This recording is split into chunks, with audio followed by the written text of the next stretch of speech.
What's up guys, Lasif here, back with another video, part 3 of the All Bosses advanced tips, tricks and hacks for parsing, mostly for warlocks. Maybe you have this one boss where you didn't get a good parse and this tips might help you for the last IDs, or maybe the last ID now. Please leave a like and subscribe to the channel for more warlock content and write a comment on your best parsing hack. Since Ulduar will not be nerfed and most guilds will go on farming Ulduar in P3, these tips will remain at least a little bit relevant for the next phase. Mimiron. Less movement means better cast time, which means better kill time. This fight is heavy dependent on your raid's execution skills on playing and kiting the fire. What most people don't understand is that you always want to be kept on fire in the room.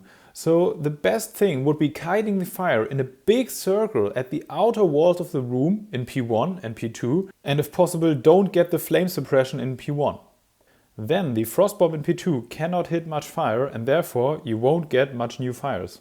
Then in P3 you want to instantly kill the emergency bots with starfall and dots.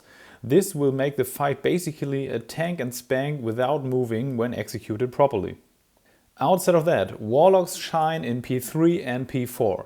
In P3, keep full dots on the head and multi-dot everything in the room, especially with corruption, while keeping enough distance to the emergency bots so that you don't get silenced. Use minor cooldowns and PI when the head comes down. In P4, multi-dot like shown on Kologarn and use your Infernal. Have again 3 warlocks assigned with Shadowbolt on the 3 targets like on Kologarn. Vezax. You know about the cheese strat where everyone stacks up in the corner behind Vezax and the raid just pumps and heals through the massive damage taken, which is impressive but not doable for most guilds.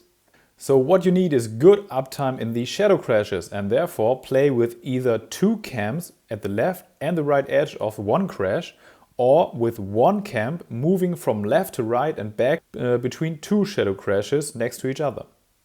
For threat issues, run this second Affliction spec with 20% threat reduction.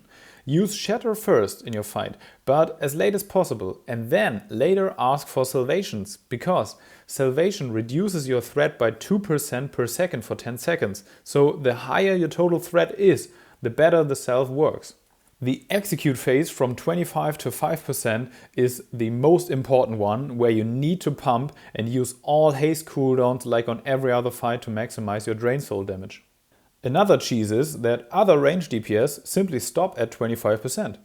You can also let Vezax heal back up to 25% during the Animus phase and then again drain soul it while others DPS stop. You shouldn't have mana issues, but you can get Divine Intervention from a Paladin and then use this macro to get a huge amount of mana back.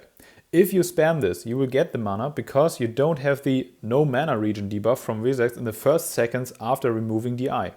Your Holy Pala can also use Mana Injector after getting Battle Rest or taking his Soulstone. Yogg-Saron. Of course, you need to play Yogg-Saron in order to get a parse above 75 right now. In P1, stay at this point with the whole range camp and blast.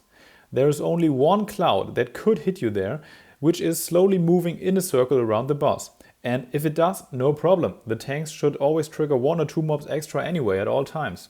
In phase 2, you have downtime, which is bad, because the tentacles die too fast. So again, a cheese would be that other range DPS stop damage. Best case would be that the melees one-phase the brain with Bloodlust for a faster kill time. The ranged should move far away from Yogg at that point, so that they are out of range and can get a second Bloodlust at 25%.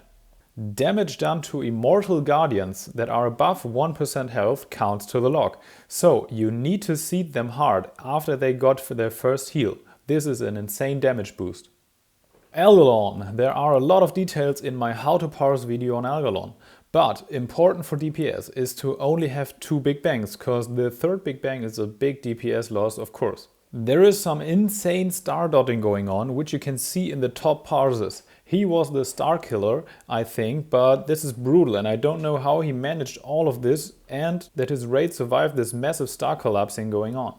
But if you are a good star killer and have the overview, killing the stars in the right order and time and still keep full dots and rotation on Algalon, then GG.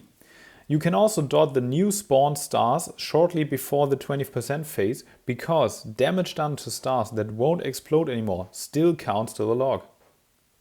So that's it for Ulduar. Stay tuned for new videos and guides about togc, and as always, hope you enjoyed and see you soon.